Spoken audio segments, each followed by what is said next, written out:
बहुत बड़ा रीजन है कि मुझे ऐसे क्वेश्चंस बहुत अच्छे लगते हैं, पता है क्यों? क्योंकि ये बहुत सारे कॉन्सेप्ट को मिक्स करके आते हैं। अब देखो इस क्वेश्चन में प्रोबेबिलिटी और क्वाड्रेटिक को इसने मिक्स कर दिया, तो अब बच्चा प्रोबेबिलिटी पढ़ के जाएगा एग्जाम में, ले भाई क्वाड्रेटिक आ गया, क्वाड्रेटिक पढ़ के जाएगा, ले यार प्रोबेबिलिटी भी आ गई। अब यहाँ पे बच्चा फंस जाता है। अब इस क्वेश्चन को देखो, यहाँ पे क्या दिया हुआ है कि भाई ax² + bx + c है, मतलब एक क्वाड्रेटिक दे दिया आपको, और उसने ये बोला है कि ए बी सी के जो वैल्यूज हैं वो बेसिकली इस सेट से आ सकती हैं 1 2 3, मतलब कि या तो ए की वैल्यू 1 होगी, 2 होगी या 3 होगी, इस तरीके से, मतलब इसी सेट में से वो वैल्यूज ले सकता है।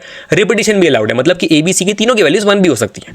और वो आपसे पूछा कि भाई प्रोबेबिलिटी पी निकालो उस केस के लिए कि इस क्वाड्रेटिक इक्वेशन के जो रूट्स हैं वो डिस्टिंक्ट और रियल हो। इसका मतलब क्या होता है? डिस्टिंक्ट रियल सुनते ही एक दिमाग में चिंगारी आती है कि भाई the discriminant has to be greater than 0, right? तो वो बोल रहा है कि पहले तो वो प्रोबेबिलिटी निकालो, फिर उस प्रोबेबिलिटी को 81 से मल्टीप्लाई करके बताओ आंसर क्या है। अब इस चीज को ध्यान से देखना, नहीं तो ये क्वेश्चन उड़ जाएगा, ठीक है? बच्चे इस क्वेश्चन को छोड़ देंगे, but I want you to attempt it. अब देखो d ग्रेटर देन 0 का मतलब क्या होता है कि भाई b² - 4ac should be greater than 0, not equal to, greater than 0, right? इसका मतलब क्या है कि b² should be greater than equal to 4ac। Correct है? यहां तक समझ में आ रहा है? सिंपल है यहां तक। आई होप कि it is no rocket science. अब हमें क्या पता है कि ए बी सी की वैल्यूज किस सेट से आ सकती हैं? सिंपल 1 2 या 3 से। करेक्ट है? तो अब आप ये देखो, चलो मान लो कि अब पहले b की वैल्यू को फिक्स करते हैं हम लोग। पहले b की वैल्यू को 1 फिक्स कर दोगे आप, तो आप देखोगे कि 4 × a × c करोगे, आप कुछ भी लोगे, a c की मिनिमम वैल्यूज भी लोगे ना, तो भी वो कभी सेटिस्फाई नहीं होने वाला। करेक्ट है?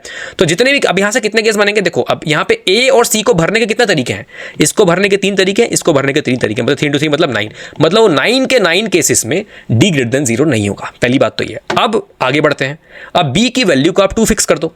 अब जैसे ही b की वैल्यू को आप 2 फिक्स करोगे, आपको क्या दिखेगा कि भाई b का स्क्वायर कितना हो जाएगा? 4, और उस केस में भी 4ac अगर मिनिमम वैल्यू 1 भी लोगे दोनों की, तो भी फेल हो रहे हो आप, मतलब कि इक्वल टू आ रहा है। इसका मतलब क्या है कि again for all the 9 cases आप इसमें 1 लोगे, अगले में 2 लोगे, again it will be greater then, you know, b² will not be greater then 4ac, तो अगेन यू विल फेल। तो अगेन यहाँ पे भी जो 9 केसेस हैं सारे के सारे are not under our probability. अब आते हैं लास्ट, जो कि सबसे इंपॉर्टेंट केसेस। अगर b की वैल्यू हम 3 ले लें, मतलब कि 3 का स्क्वायर कितना हो गया भाई?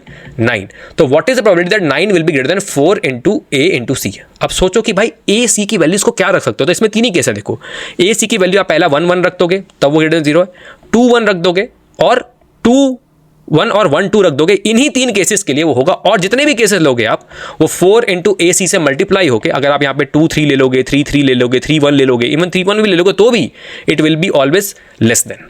तो इन शॉर्ट का क्या मतलब है कि भाई ये जितने टोटल 9 केस थे उसमें से 6 केसेस रिजेक्ट हो जाएंगे, सिर्फ 3 केस एक्सेप्ट होंगे। मतलब टोटल प्रोबेबिलिटी क्या आई? ये देखो 9 ये बने, 9 ये 9 3 27, ये नीचे 27 लिखो। और कितने एक्सेप्टेबल है आपने यहाँ देखे, ये 3 केस ही एक्सेप्टेबल, मतलब कि 3 / 27 और इंटू 81 कर दो। ये हो गया आपका 3 9 27, और ये आपका यहाँ से कट के 9 9 81। तो आंसर क्या आ गया भाई आपका? 9।